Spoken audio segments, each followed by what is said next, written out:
Ni Chengyue called Ni Zigwang and commanded her to leave Lin Yusin immediately. He warned his daughter that she was too naive to see the dangers of the world and would eventually be deceived. However, Zigwang firmly stood her ground, retorting that while the world was indeed full of scheming people, Lin Yusin was not one of them.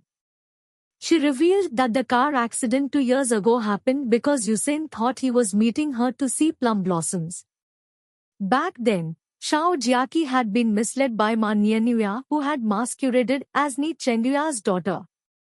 Zigwang pointed out that while her father chose to believe Ma Nianyue unconditionally, he should consider his responsibility as a father and seek the truth from Shao Jiaqi.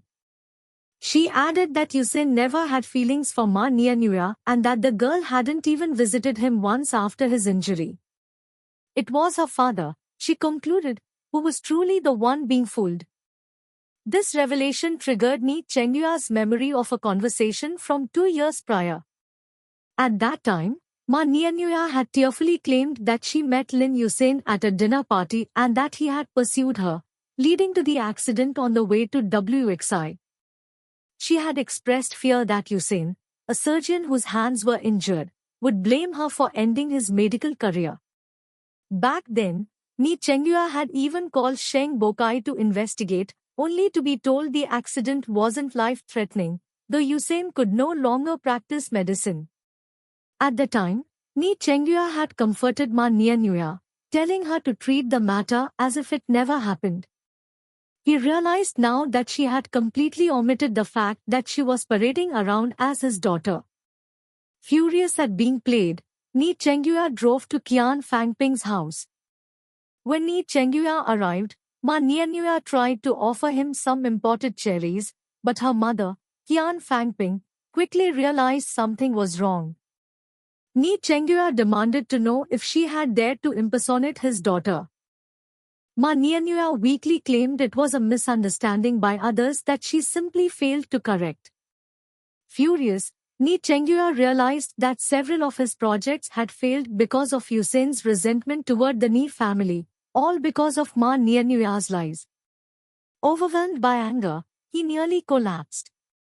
Qian Fangping rushed to comfort him, promising to discipline her daughter and urging him to go home and rest. Before leaving, Ni Chengyue declared he would no longer involve himself in Ma Nianyue's affairs. After he left, Qian Fangping sharply scolded Ma Nianyue for missing a golden opportunity. She argued that a man is most vulnerable when he is injured, and that was the exact moment Nianyue should have stayed by Yusin's side to offer comfort. Qian Fangping admitted she never loved Ni Chengyue. She had only married her late husband for his city resident status and stable job. When he died, she chose to serve Ni Chengyue as he was beginning to prosper.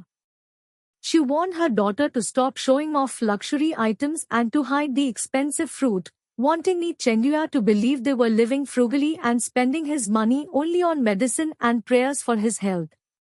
Realizing how badly he had misunderstood Zigwang, Ni Chengyue transferred a large sum of money to Jiang Yu, asking her to pass it to their daughter as pocket money. Jiang Yu found the late-night transfer suspicious and called Zigwang to ask if her father had done something wrong. Zigwang, not wanting to upset her mother by mentioning Qian Fangping and her daughter, pretended she didn't know the cause, simply suggesting her father might have had a sudden pang of conscience. The next day at work, Zigwang learned that Lin Yusin had gone on a business trip and that Mr. Zheng would be handling his duties. Feeling guilty about the pain she had indirectly caused him, she didn't feel right asking for more details. In reality, Yusin had gone on a self-driving trip to Dunhuang and Wuwei to clear his mind and research the local photovoltaic industry. During his travels, he visited the Mogao caves, reflecting on the history of the massive Maitreya Buddha statue at the 9-story temple. While driving through the desert, Yusin encountered a clean energy research team whose vehicle had broken down. He gave the two researchers, Xiao Ming and Zheng Huayu, a lift back to the city. During the ride, they discovered they were practically in the same industry. Back in Wuwei, The team treated Yusin to authentic lamb skewers and recommended a quality homestay. At the front desk, Yusin saw some literary postcards and envelopes designed by the owner's wife. He took a few and began writing a letter to Zigwang. He recalled that the very first time he saw her was at Miss Vayu's dinner party.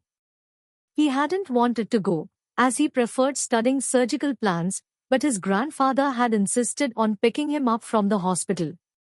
He had spent the evening hiding in a corner to avoid socializing. He remembered Ni Chengduya arriving with Ma Niannuya, and a guest mistaking Ma Niannuya for the Ni family heiress. As a man tried to hand Ma Niannuya a business card, Zigwang had suddenly appeared and snatched it away.